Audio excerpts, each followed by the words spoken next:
It's Friday, December 13th. Welcome to This Week in Impact, where we bring you some of the most interesting impact investing and sustainable finance stories of the week. I'm Brian Walsh, and I'm joined by ImpactAlpha's editor, David Bank. Today, we'll discuss how lobbying and advocacy are being used by family offices in what is being called policy-enhanced impact investing. Plus, how a California community lender is focusing on community ownership models to combat the displacement of small businesses and nonprofits.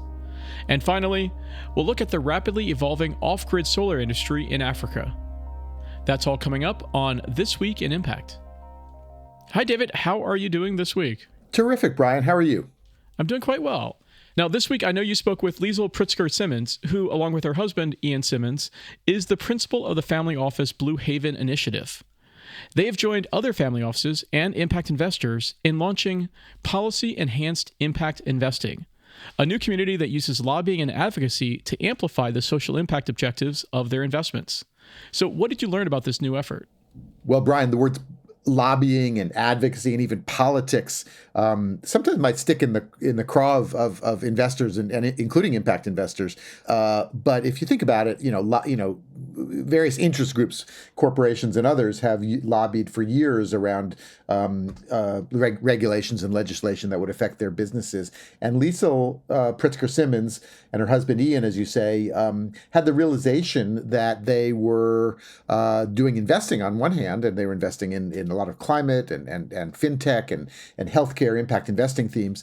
And then on the other hand, they were doing political work, and Ian in particular has been very keen on getting corporate money out of politics. They're very keen on sort of civic engagement and voter turnout. And then, interestingly, for a wealthy couple, they have advocated for higher taxes on rich people, including wealth tax. So they do this political work, but they did it quite separately. And Liesl talked about it being sort of siloed between the political work and the investing work. And they realized that there's lots of issues in areas where their political connections and their political acumen, as it were, could help amplify the impact of those investments.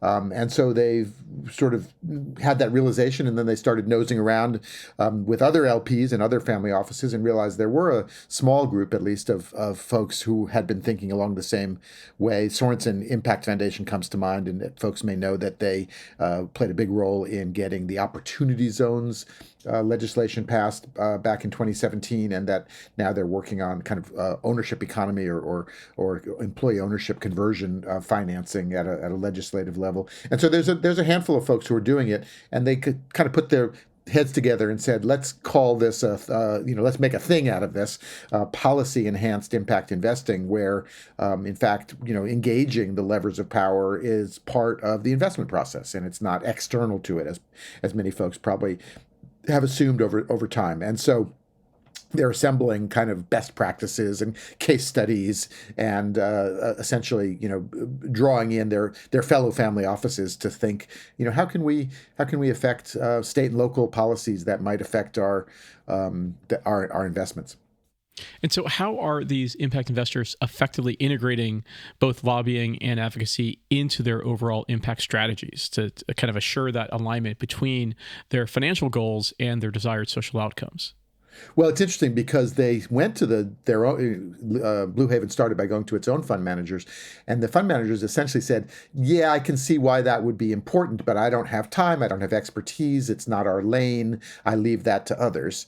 A few of them apparently said, "Hey, we don't want to get too political. It might piss somebody off. We've got maybe some, let's say, red state pension fund LPs, and they're already, kind of looking at us skeptically because of our environmental or social goals and amid the sort of ESG backlash." And so what Liesl and cohort said is, well, what if the LPs just did it and sort of took it on themselves and didn't just sort of, fund the GPs or press the GPs to do it, the fund managers, but instead, like, that's something that the rich people, in this case, themselves can take on. And then I think it's worth pointing out that even among people in her class, as it were, Liesl Pritzker Simmons is fairly well connected. Her cousin is J.B. Pritzker, the governor of Illinois. Another cousin is Penny Pritzker, the former commerce secretary. And, there's Pritzkers in many walks of life, as folks probably know. And so she has a network of political advisors and political contacts, and she's essentially put them at the service of some of these issues. And so one example that they're kicking off the community with is the Responsible Business Lending Coalition, which is working on kind of truth in lending for small businesses legislation in many states. And that essentially, I didn't know this before I talked to Liesl, but for consumers, there's protections to understand exactly the interest rate, the effective interest rate that you're paying on your loan. But that doesn't obtain for small business loans. And so there's all sorts of ways that fees and get hidden in there. And one of their portfolio of fund managers is Community Investment Management. And they found that even though they were a fair and responsible lender, and in fact were giving small businesses lower interest rates, the small businesses might not have even realized that because some other offer sounded like a good deal, even though it wasn't, and they therefore couldn't distinguish their good, high impact, offering for small businesses from these predatory things. And therefore, they wanted legislation. They wanted kind of a code of conduct so that their more responsible lending practices would stand out. And so this coalition has been working in Illinois. It turned out that, as I said, Liesl Pritzker knew some folks in Illinois that could help, and they gave them some help with some lobbyist help to help steer them and try to get it through the legislature there. I think it passed the Senate overwhelmingly, and then it died in the General Assembly, the lower house this year, and so it has to get brought up again next year, but hopefully with a bit more of political savvy. Now, what are the dangers for this kind of approach of kind of that lobbying and advocacy work alongside the investing? What are some of the kind of unintended consequences that might come from this? Well, you might say, you're kind of opening the floodgates to politicizing the whole thing, and you might then say, well, maybe that cow's already left the barn, and this is just impact investors kind of getting onto the playing field where others have been for a long time. I would say that's one idea. I guess there's a polarization that's going on more broadly, and if this sort of comes into the investing world, is that going to be a bad thing? Again, maybe it already has, and then do you always know what the unintended consequences of different policies and things are, and how do you really judge that? But again, that's what the professionals have some better expertise, perhaps, presumably, and so bring them into the conversation and start thinking holistically between the political side and the investment side, and just sort of treat it as another tool in the toolkit. As you mentioned there about holistic approaches here, that kind of reminds me of the kind of move towards systemic investing and taking a systems level approach. So how does this align with the idea and the concept of systems level investing? Well, I think it's very much aligned, and in fact, it's the political system, the environment, put it that way, the business operating environment in which your investments are going to play out, is essentially the system. Liesl, as I said, has been an advocate for higher taxes on wealthy people, and she sort of says, the tax system is the ultimate, system, and if you're not really engaging it, how resources, flow in and out of the public and private side, you're not really talking systemic investing. So she's got a notion that policy and systems are entwined. All right. Well, you can read David's full piece about how investors are raising their lobbying game to enhance their social impact on ImpactAlpha.com. There's also a link in our show notes. But let's take a quick break. And when we come back, we'll look at how the community lender community vision is focusing on community ownership in California. Community ownership is gaining traction as a means to prevent the displacement of small businesses and nonprofits, especially in California. As our Rudy Sonatas reported this week, one community development financial institution, or CDFI, called Community Vision, is working to empower local stakeholders to maintain control over community assets, particularly real estate. So, David, we've been covering the ownership economy more broadly, looking at worker ownership of businesses and residential ownership of homes. But what's behind this example of community ownership? Well, as you say, people think about sort of ownership as a kind of individual wealth building strategy, and of course it is in the home ownership context or in the employee ownership context, as you mentioned.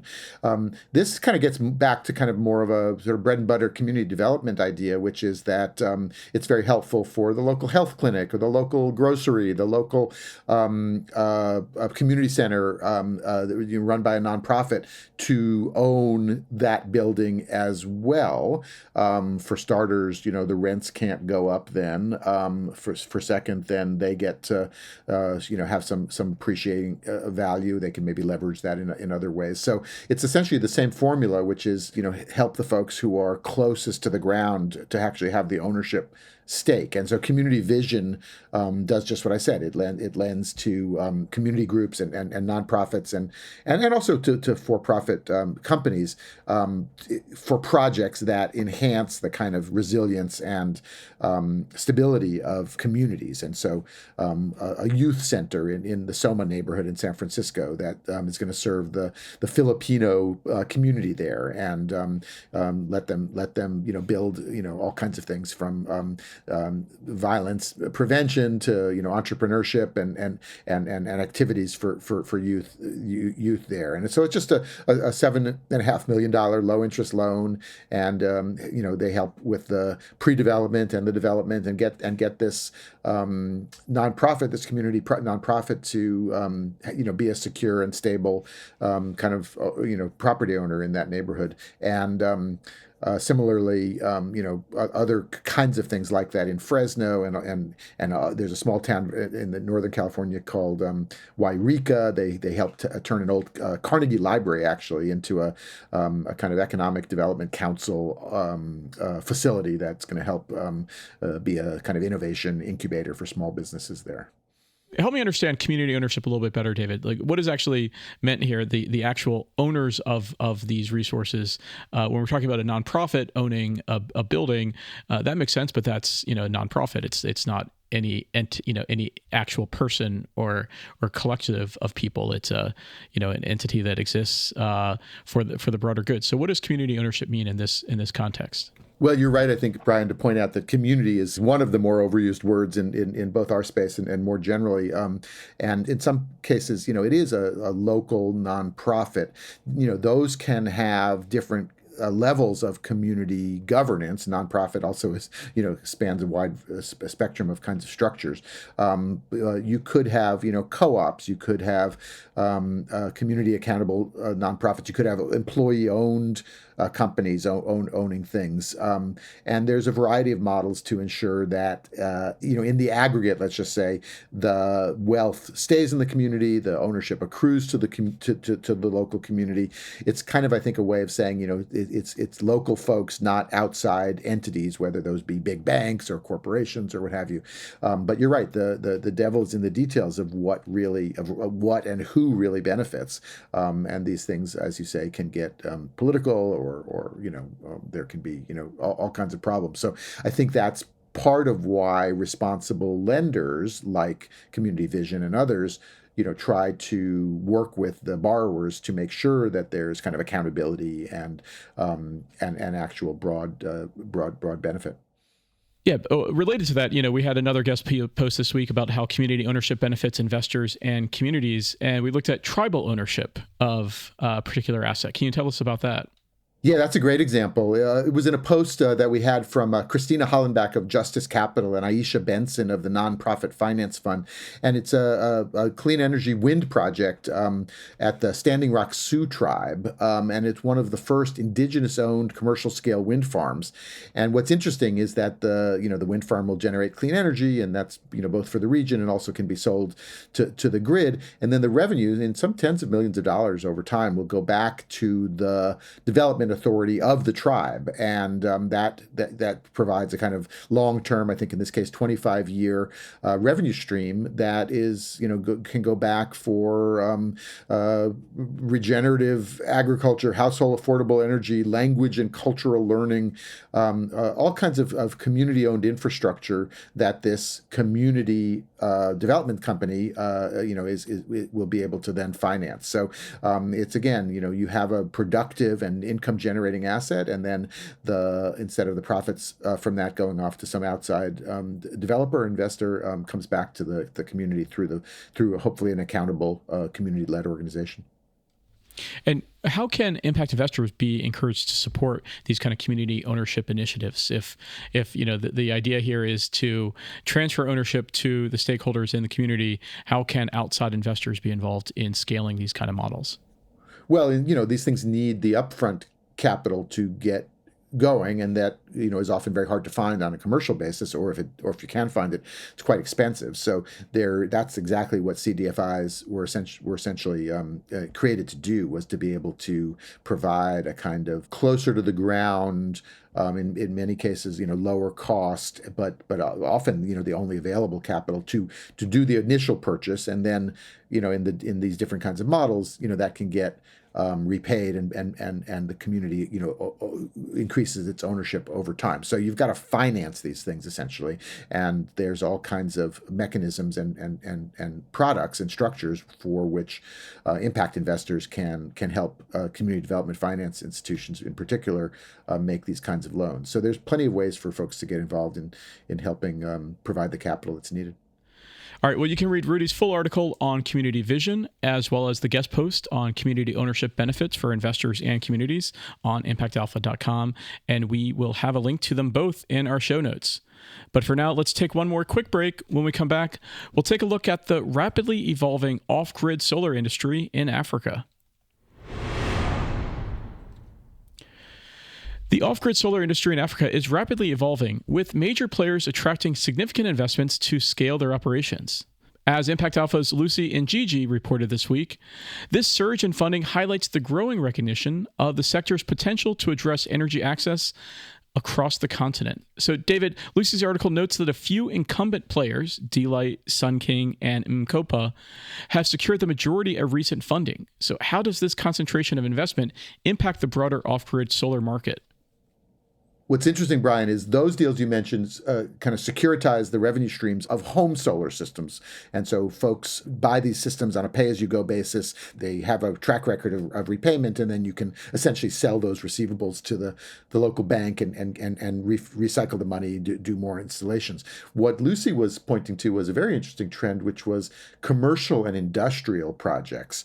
And these are not as big as utility scale projects, but they're bigger than those home projects. And it's basically industrial or manufacturing factories and whatnot that want to have a more secure and maybe a more clean and largely a more economical source of electricity. And they're building their own kind of mini grids or solar and wind installations for their own use. And that is, that pencils out, spectacularly in terms of long-term savings. But again, there's a financing problem up front. And so what cross-boundary energy, the outfit that Lucy was writing about, has done is essentially take on the risk of that. They'll install these systems and be effectively the landlord of that system, and then sign a power purchase agreement, a kind of standard agreement with the facility to be the off-taker or the buyer of that electricity.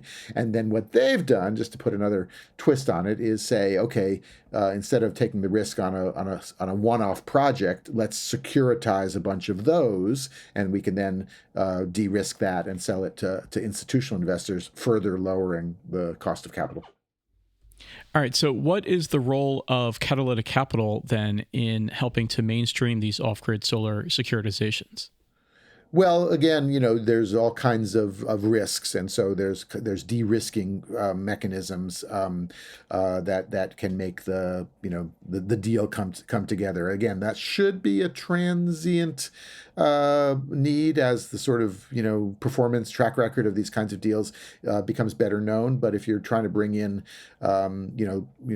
pension fund or sovereign wealth money or other money that may or may not, want to, take that risk, there's all kinds of ways that you can de-risk it, and catalytic investors, including, not only foundations and individuals, but development finance institutions increasingly are sort of, wanting to accelerate the pace of these deals, in part to meet climate goals and other things. I mean, this is where the rubber meets the road on powering, economic growth on a clean and green basis. And this whole kind of debate that's been playing out of whether we're hamstringing, the developing world by insisting that they do it on clean energy, it really gets turned on its head, which is, if you can finance these deals, it's actually cheaper. So you're not paying any kind of green premium in the long run, as long as the financing and whatnot is appropriate and appropriately priced. So being able to take the risk down takes the cost down, and that makes the whole thing pencil out.